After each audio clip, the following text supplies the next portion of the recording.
Welcome back to channel guys, welcome back to the another video. In today's video I'm going to talk about iOS 26.6 and there are some main reasons why I'm going to talk about this one, and also after watching this video you are going to enhance the battery life of your iPhone. So watch the video until the end. So let's begin. Starting with very first thing, iOS 26.6 itself is an enhancement update.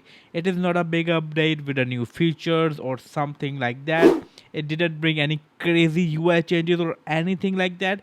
It is coldly focused on bringing enhancement and fixing so many security stuff, and it fixes a lot of security things. I did talk about that in one of my previous videos.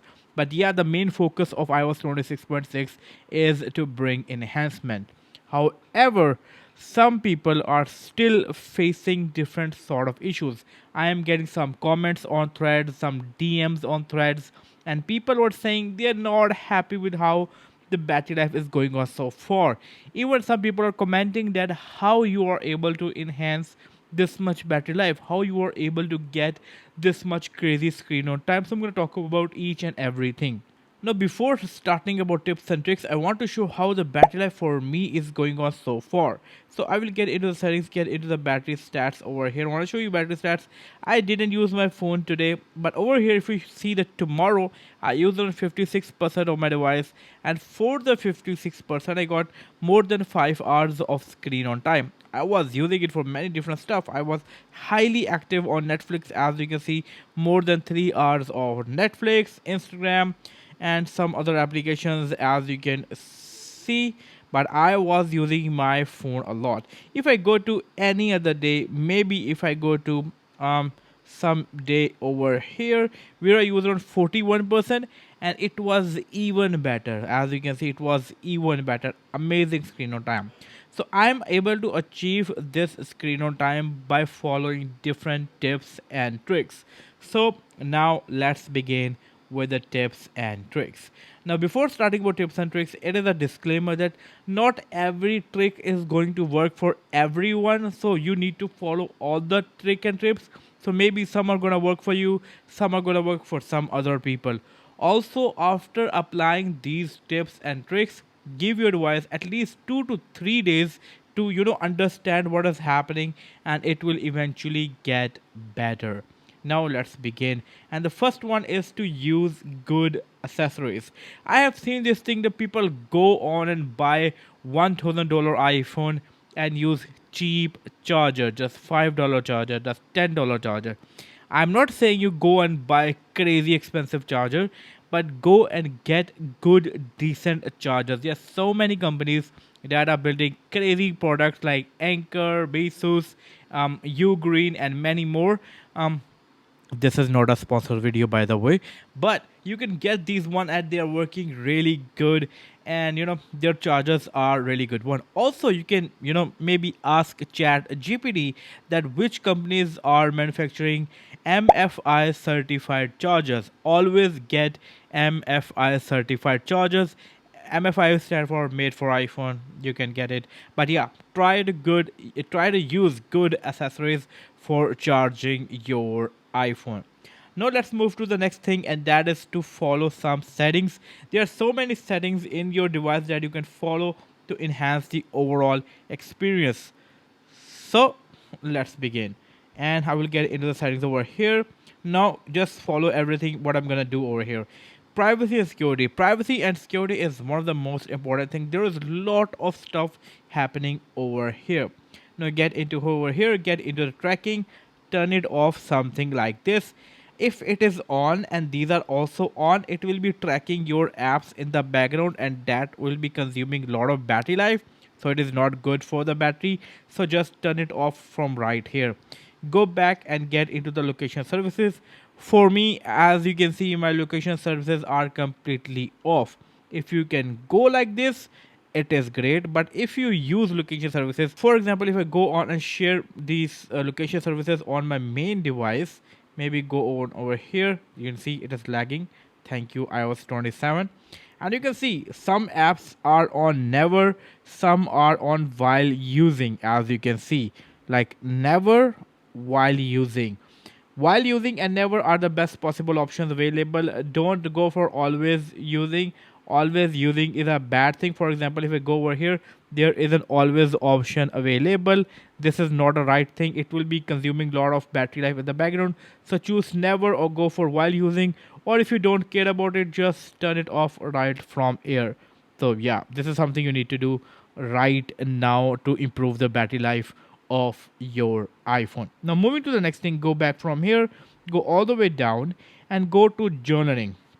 Now, we all know there is an Apple Journal app. I like the app, although I do disagree with some things.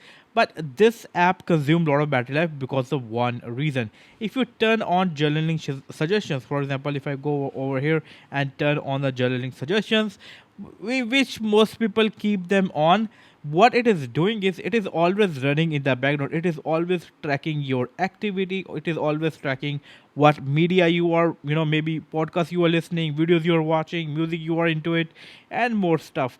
And what it does, it gives you pop-up when you are journaling. It is nice to have, but when these things are happening, they are consuming a lot of battery life. So if you are not into journaling, you don't care about that, just turn off all.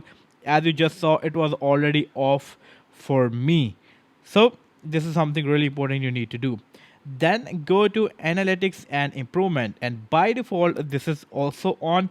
And when this is on, what it is doing is it is sending data over to Apple so they can improve the upcoming products. Well, it may be helpful in some other way after 10 years, but for now it is just ruining your battery life in the background, because whenever it is collecting data to share with the Apple, it is running a lot of background processes in the background, and that is consuming a lot of battery life. So just skip this one, turn it off. You don't need to keep these things on. If you go back from here and go back from here and get to the journal and go over here for the background app refresh. Now, if there is an app that is not important, for example, it's a wallpaper app, I don't want a wallpaper app to keep refreshing itself in the background. I don't want maybe this app to keep refreshing itself in a background. Now, if it is on, as you can see, most are on over here. Most are on, which means more background processes are going on and they are consuming more battery life. But if you keep some of them off that are not important, for example, messaging app is a crucial app. You need notifications. You want it to keep running in the background, so you can turn this on for messaging app, but you can turn it off for other app, maybe like a news app or something like that. It is gonna enhance the battery life of your iPhone a lot. Now, these were the few settings that you can do. Now there is another thing that is really important when it comes to iPhone, and not only iPhone, iPad, MacBook, every other Apple product. You need to do this. You need to follow 2080 rule. I already did a full-fledged video on my other channel. I will drop the link in the description, in which I talk about how 2080 rule ruined my iPad. Go and watch the video. I explain everything about 2080 rule in that video. That is a really important video. And 2080 rule is actually one of the most important thing whenever it comes to iPhone battery life. So go and watch that video. Again, I will drop the link in the description. And if I forget to drop the link in the description, just let me know with a comment. Anyways, now these are the few things that I want to share. And the next thing I want to talk about is something that is natural, and that is the lithium batteries. If you charge your phone, lithium batteries are gonna consume it. They are gonna get decreased by nature. This is their nature. On the very first day, your device battery capacity will be 100%. After doing charge cycles using it, it will eventually go down. This is how lithium batteries work. Just focus on enjoying your device. Don't think about why it is ruining the battery life, why it is that, why it is just focus and enjoy the your device. You have spent a lot of money on your device, and you are just worried about charge cycle and all those stuff. That is not good. That is just giving you stress and all those stuff. So yeah, just enjoy the device. Now, these were a few things that I wanted to include in this video. And now if I conclude this video, wow. Now if I conclude this video, so far we talk about how things are going on what iOS 26.6 update was all about. And this is getting really annoying now, so I want to finish my video. Anyways, I shared my battery stats, by the way. Then I talk about some tips and tricks, and in the end of this video, talk about how lithium-ion batteries work. And that's all from this video. A very small, simple, and important video, by the way. And I hope to get you guys in my next video. Until then, take care.